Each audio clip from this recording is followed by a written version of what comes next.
Welcome back, everyone, to another episode of the Blind Boys Politics. Nick Rod, Chris Baker here with you this morning. Chris, start us off by giving us the weather. In Los Angeles, California, it's partly cloudy and 68. Houston, Texas, it's snowing and 27. Chicago, Illinois, more snow and 13. New York City, it's raining and 38. Well, Chris, it's Monday. How you doing? Ugh. Sorry, I just had to. Do you really want to know how I'm doing? Yesterday was my least favorite holiday on the entire freaking planet. It's a homework. Grab your money. Beep, beep, beep. And it's Monday morning. And it's snowing. You know, I'm a sucker for Valentine's Day. Yeah, that's why I hate you. Tell me how you really feel. Okay, fine. That was a little bit aggressive. I don't hate you, but I just have very strong feelings about the holiday. I can It's tell. really not a holiday because it's not a national holiday, so I don't count it. If I don't get the day off from school, I don't count it. It's Sunday. Okay, but next year it will be on Monday. I don't get it off from work next year. It doesn't count. All right, fair enough. All the holidays that count are Christmas, Thanksgiving, and Easter. So Halloween doesn't count either? Don't get the day off. Okay. And it's useless when you're an adult. So, no, when you're an adult, that just gives you an excuse to buy like 5 bags of candy and the day after. No. Well, holiday. Yeah, you can do that too, but also you can buy 5 bags of candy and make the excuse that you're doing it to hand out to the kids. Nope, I do it the day after. That should be the holiday. Yeah, because it's all 50% off, and it's there sometimes for the steal. 75%. It's there for the steal. That's the only reason I'm there. You think I'd go to Walmart and Target the day after Halloween for fun? No. That's the day people get ready for Christmas and Thanksgiving. But yeah, Chris, besides your distaste for yesterday's holiday, good old Valentine's Day. Don't call it good. How was your weekend? I made a Valentine's Day cake. So you hate the holiday, but you made a Valentine's Day cake. Was it just for the excuse to have cake? It's like you don't know me at all. Duh. It was a red velvet with cream cheese frosting. Oh, I'm jealous. Shaped a double stacker shaped like a heart. With cake pops. I'm legitimately jealous. You know why I'm telling you this right now? Because I know you're on your diet and you can't have any. That's your karma. Hurts my soul. Hurts my soul deeply. I think I'm feeling really evil this morning. The only thing I get is fruit. Good. Maybe if you're lucky, you'll get a pineapple. Nah, I wouldn't consider that lucky. A tomato. Oh, God, no. I know how much you love your tomatoes, so that's what you're going to get from me.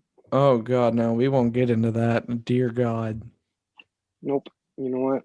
That's going to be the new tradition. Every Valentine's Day, I'm going to give you a little basket full of tomatoes. So I can throw them at you like I'm at a bad concert and you're the bad performer? Nope. And then I will be cooking BLTs afterwards with those tomatoes. Because who doesn't love a good old-fashioned BLT? Take the tomato off. Nope. Okay, so, well, Nick is saddened about he's going to get tomatoes for the rest of his life for Valentine's Day. I suppose we should talk about the news. It might be a good idea. President Trump's defense Friday. They only used 3 hours out of the 16 hours that they were given. Their central arguments were the whole impeachment process is not about what happened on the Capitol January 6, 2021. It's about the hatred towards President Trump. They also say what it's really about is the constitutional cancel culture. They showed several videos and claimed President Trump's words did not incite the insurrection. They used other examples from other lawmakers and using similar language at their rallies. And this was, of course, to demonstrate the point that they were making. They also say that the former president is protected under the First Amendment. And there's actually a precedent set that, as an elected official, President Trump did have an enhanced right to free speech. They also claim that the former president was not given due process when the House chose to move forward with the impeachment process. President Trump, after that Saturday morning, they reconvened at 10 a.m. and the impeachment came to an end. President Trump was acquitted for his second impeachment. The vote was 57 to 43. 7 Republicans voted to convict President Trump. This included Senator Burr, Senator Cassidy, Senator Collins, Senator Murkowski, Senator Romney, Senator Sass, and Senator Toomey. And this also included all of the Democrats and independents. There was an hour-long delay over witnesses. Senators surprisingly voted to call witnesses. The compromise, instead of deposing and calling in witnesses, going through that whole process, both agreed to read a single statement from Representative Butler, a Republican from Washington. She said the House Minority Leader Kevin McCarthy told her and others about a conversation he had with Trump on the day of the attack of the Capitol. And the statement was read out loud to be put in as official evidence. Now he's been voted acquitted. The whole process is done. It's closed deal. The Senate is on recess back in their districts for this week. Well, that's all we have to report about the impeachment trial. It is all over. So that is all there. Next, we move into our COVID update for this week. On Friday, for the first time since November 2nd of 2020, the average number of new cases for COVID-19 in the U.S. dropped below 100,000. World Health Organization investigators have now shot down the theory that COVID-19 was originally leaked from a lab in Wuhan, China. They have said that the virus started when it jumped from an animal to humans.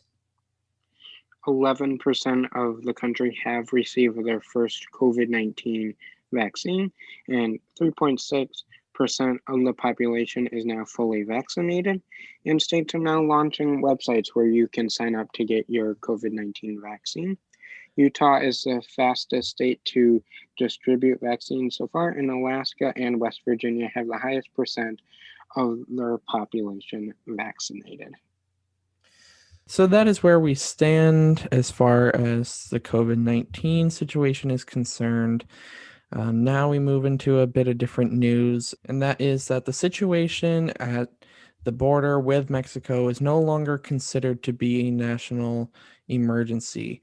This emergency was a declaration by President Trump in February of 2019. On Thursday, President Biden rescinded this declaration. Over the past 2 years, President Trump and his administration had allowed taxpayer dollars to be diverted towards paying for this wall to be built. The declaration was renewed twice. The first time was in February of 2020, and the second time was January 15th of this year.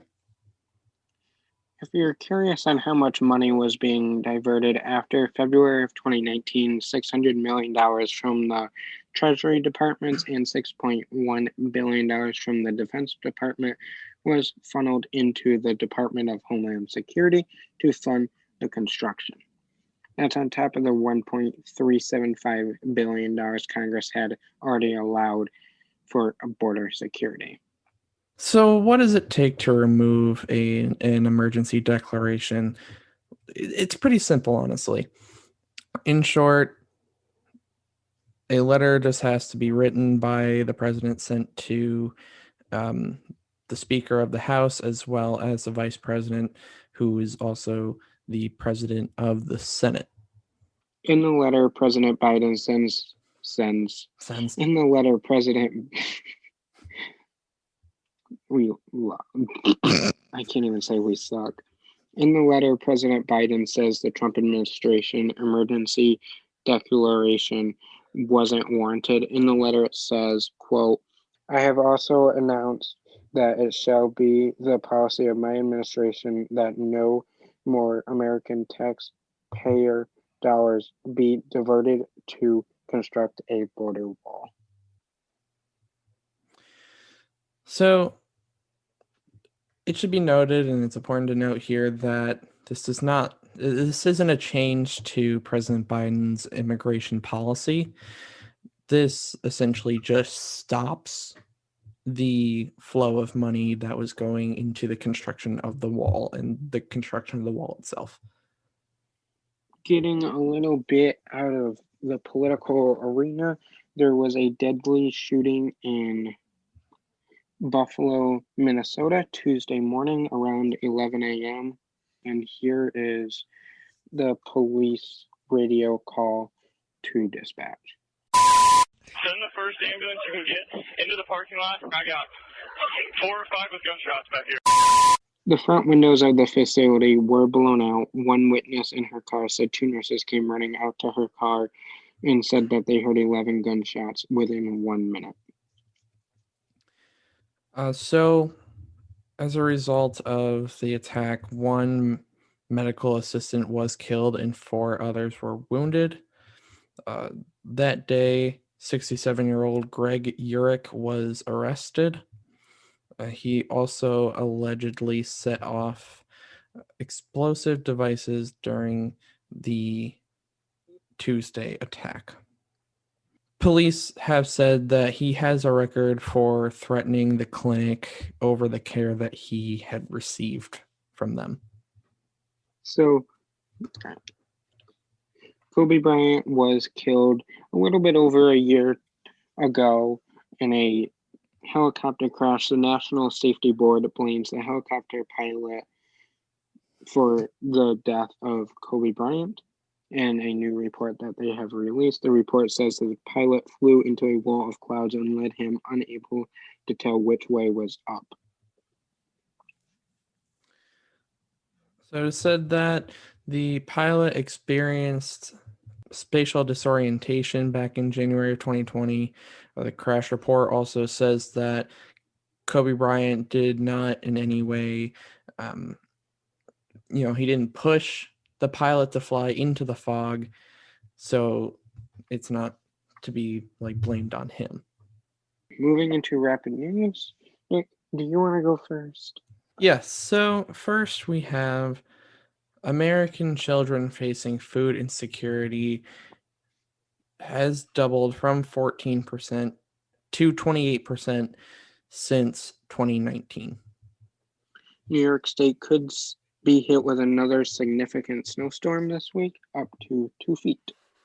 And finally, the Affordable Care Act has reopened as of today, and this will go until May 15th. Nick, Come on, tell me some good news for this Monday morning. We both know I'm in a little bit of a grumpy mood. Cheer me up a little bit. All right, so this just is a story about just some genuine closeness between friends. So these two friends worked at Chick-fil-A together, and one of the girls was 17, the other was 19, and the 17-year-old ended up winning a car during a raffle at like a holiday party thing for the company. Lucky. It's insane. So the two friends had hung out all the time. It kind of first started at, while they were working at Chick-fil-A, and then they just started hanging out and stuff. But so the 17-year-old knew that her friend, basically she got to work every day by riding her bike. She didn't have a car or anything. So when she won the car, she gave it to her friend. She gave the car away, and it was kind of cool. It was almost like a pay it forward type situation, because not long before that, she had gotten a car herself, and her aunt had done a fundraiser to help her pay it off.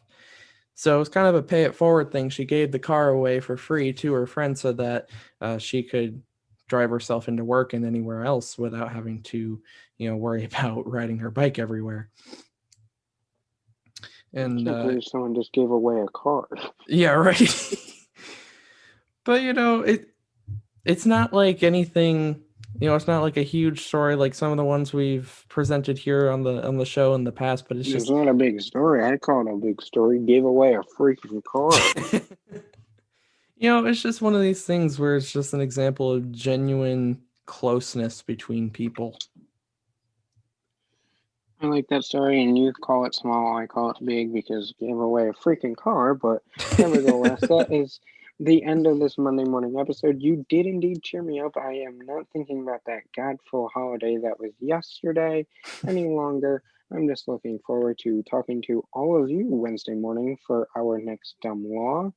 But until then, make sure you check out our Medium article that is being released tomorrow, and following us on all social medias down in the show notes down below. Follow us on our Blind Boys Politics account for the breaking news 24/7. You'll never get behind on the news. You'll always know what's going on. But until Wednesday morning, see you later. Later, guys.